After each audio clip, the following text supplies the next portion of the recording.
दिल्ली शहर को प्रदूषण से मुक्त करना हो। एक ऐतिहासिक कालखंड दिल्ली के अंदर प्रारंभ हुआ है। पूरे देश में लागू है, जो लोगों को स्वास्थ्य के क्षेत्र में गारंटी देती है। मोदी जी को रोकने के लिए ये गठबंधन इनका बना था। डबल इंजन की सरकारों को प्राथमिकता दे रहे हैं और बार बार उनको मौका दे रहे हैं। दिल्ली में भी 27 सालों के बाद गैर भाजपाई सरकारों का अंत हुआ है। अब एक नया कालखंड दिल्ली में प्रारंभ होगा कि आशा अपेक्षा के अनुरूप काम नहीं किया। हर बार चुनाव में अगले चुनाव के बाद की बातें करते थे, लेकिन चुनाव जीतने के बाद उन्होंने जो भ्रष्टाचार किया, जो बड़े बड़े घोषणाएं की थी, चाहे वहां मोहल्ला क्लिनिक बनाने की बात हो, यमुना जी की सफाई हो, स्वच्छ पेयजल पहुंचाना हो, अच्छी सड़कें बनानी हो, अच्छा सीवर बनाना हो, अच्छा सीवरेज का लाइनें बिछानी हो, दिल्ली शहर को प्रदूषण से मुक्त करना हो, उन सब पर काम नहीं हुआ। इसलिए मैंने दिल्ली के चुनाव में मैं भी वहाँ लोगों के बीच में गया और मैंने देखा कि लोगों के चेहरों पर बहुत परिवर्तन की लहर थी, गुस्सा था उनको, और जनता ने परिवर्तन किया है।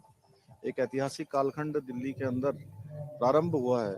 अब देश की अन्य राज्यों की तरह दिल्ली का भी विकास होगा। जो योजनाएं वहाँ की रुकी हुई हैं, बहुत सारी योजनाएं जो देश के गरीब वर्ग के लिए, निर्बल वर्ग के लिए, जरूरतमंद लोगों के लिए देश में, जैसे आयुष्मान भारत योजना पूरे देश में लागू है, जो लोगों को स्वास्थ्य के क्षेत्र में गारंटी देती है। वो योजना आज दिल्ली में लागू नहीं थी अभी तक। नई सरकार की पहली कैबिनेट बैठक होगी और उस बैठक के बाद ये योजना भी लागू होगी। जल जीवन मिशन की योजना लागू होगी। माँ यमुना की सफाई, और उस पर बिल्कुल काम नहीं हुआ। यमुना जी बिल्कुल प्रदूषित हो गई, क्योंकि हम देवभूमि उत्तराखंड से, जहाँ माँ यमुना का उद्गम स्थल है, वहाँ देखते हैं। उसके बाद हमारा हरिपुर नगर, जो कालसी के पास एक प्राचीन नगर हुआ करता था, हम एक हरिपुर नगर बनाने का काम भी यमुना जी के किनारे कर रहे हैं। और यहाँ से यमुना जी स्वच्छ जाती है, निर्मल जाती हैं, और जीवनदायिनी भी हैं, प्राणदायिनी भी हैं। लोगों को सींचने के काम भी आती है, आचमन के भी काम आती है। लेकिन दिल्ली में तो पीना तो बहुत दूर की बात है, वो नहाने योग्य भी नहीं बची हैं।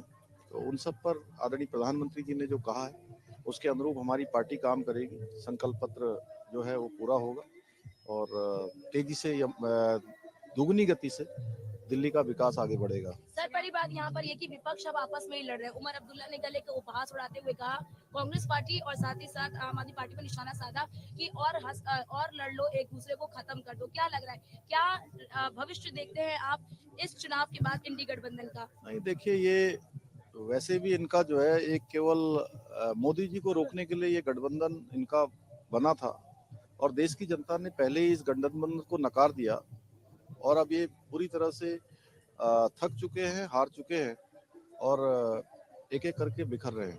संजय राउत ने ये कहा है कि अगर आम आदमी पार्टी और कांग्रेस पार्टी साथ में लड़े होते तो बीजेपी सत्ता में ना आ पाती। क्या आपको भी लगता है कि दोनों अलग लड़े, जिस वजह से वोटों का बिखराव हुआ है? देखिए, इस बार दिल्ली की जनता ने पहले ही मन बना लिया था कि दिल्ली में परिवर्तन करना है, आपदा को हटाना है, और डबल इंजन को चुनना है। मोदी जी के नेतृत्व में भाजपा को लाना है, कमल खिलाना है, और वो जनता ने कर दिया। मुख्यमंत्री जी, आपने जहाँ जहाँ पर भी चुनाव किया, वहाँ आपने जीता है। इतनी संख्या में लोग आ रहे हैं, जो उम्मीद की थी उससे ज्यादा। नहीं, निश्चित रूप से महाकुंभ जो है बहुत जो सौभाग्यशाली हैं जो आ रहे हैं और इस महाकुंभ में स्नान कर रहे हैं, पुण्य के भागी बन रहे हैं, क्योंकि इस कालखंड में आया है। और जो भी स्नान कर पा रहे हैं या स्नान में आ पा रहे हैं, सभी पर माँ गंगा की, यमुना की, सरस्वती की और भगवान की कृपा है। धन्यवाद। होने वाला है, अब हो गया।